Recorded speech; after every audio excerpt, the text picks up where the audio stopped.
So, what would a new national strategy for artificial intelligence actually look like? Well, we're about to get a glimpse. We're diving into America's AI Action Plan, a document that lays out a really bold vision for the near future. Let's get into it. Right off the bat, the plan hits you with this powerful statement. This really sets the tone for everything else. This isn't just about cool new tech. No, it's being framed as a matter of national security, of global power. From page one, the goal is crystal clear: dominance.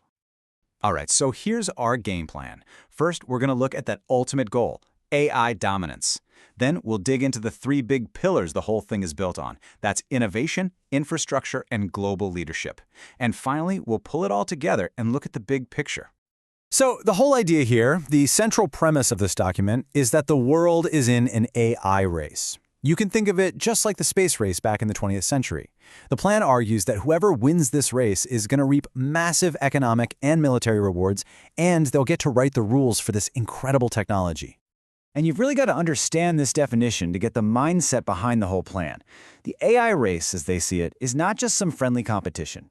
Nope, it's a high-stakes, strategic game where the winner doesn't just get a trophy, they get to secure their entire economic future and their national security. So, how do you win this race? Well, the action plan is built around these three core pillars. You can almost think of them as the engine, the fuel, and the navigation system for the whole strategy. First, you accelerate innovation. Then you build the infrastructure to power it. And finally, you lead a global alliance to steer it. Let's jump into that first pillar, innovation. Okay, so Pillar 1 is all about one thing: speed. The thinking here is that government's job isn't to do the innovating. Instead, its job is to clear the runway so the private sector can move faster and freer than anyone else on the planet. And that brings us to the crucial point. The plan's first order of business is all about deregulation. It calls for getting rid of what it calls onerous regulation and all the bureaucratic red tape, arguing that these are the main things holding back American leadership in AI. So, how do they plan to do this?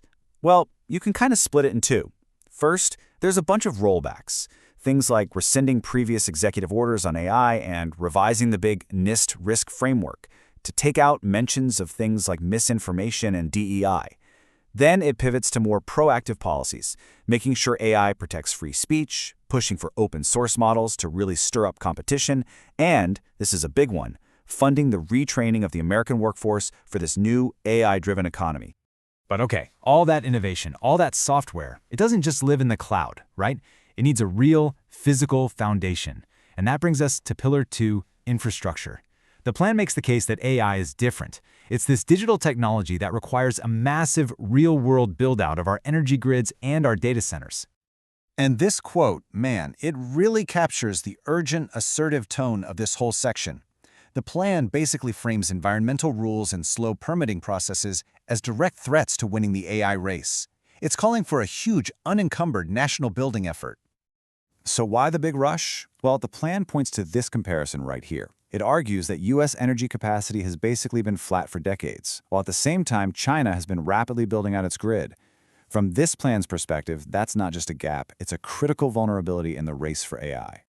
The to-do list here is pretty ambitious. You can really break it down into three main buckets. First, speed up construction by streamlining permits and opening up federal lands for data centers. Second, bring critical tech home by restoring American semiconductor manufacturing. And third, you've got to build the human capital, training a skilled workforce for all these new infrastructure jobs, including some very specialized high-security centers for military and intelligence. All right, so you've got innovation humming along. The infrastructure is getting built. What's next? Well, the plan looks outward, with Pillar 3, global leadership. The core idea here is that winning the AI race isn't just something you do at home. You have to shape the entire international environment. And the goal on the world stage? It's pretty straightforward. Leverage America's current lead in AI to create a global advantage that lasts. The plan aims to make the whole American AI technology stack. We're talking everything from the chips to the software to the standards, the absolute gold standard for allies all over the world.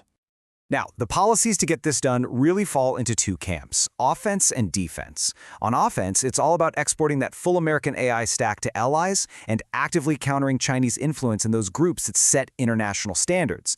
And on defense, it's about tightening the screws, strengthening export controls on advanced chips to keep them away from adversaries, and constantly checking the most powerful AI models for huge security risks, like their potential use in chemical, biological, or even nuclear threats. So we've gone through the three pillars: unleashing innovation, building the infrastructure, and leading on the world stage. Now let's just take a step back and see how this all fits together. You know, when you boil it all down, the whole action plan is really this one big, interconnected strategy. It's a vision where you unleash the private sector at home, you build the massive infrastructure needed to power all that innovation, and then you lead a global alliance to make sure American technology and values define the future of AI. So this action plan lays out a really clear, really aggressive vision for winning this AI race. But it does leave you with a big question to chew on. As this technology keeps accelerating, what are the biggest challenges and the most incredible opportunities that we'll find on the road to AI dominance?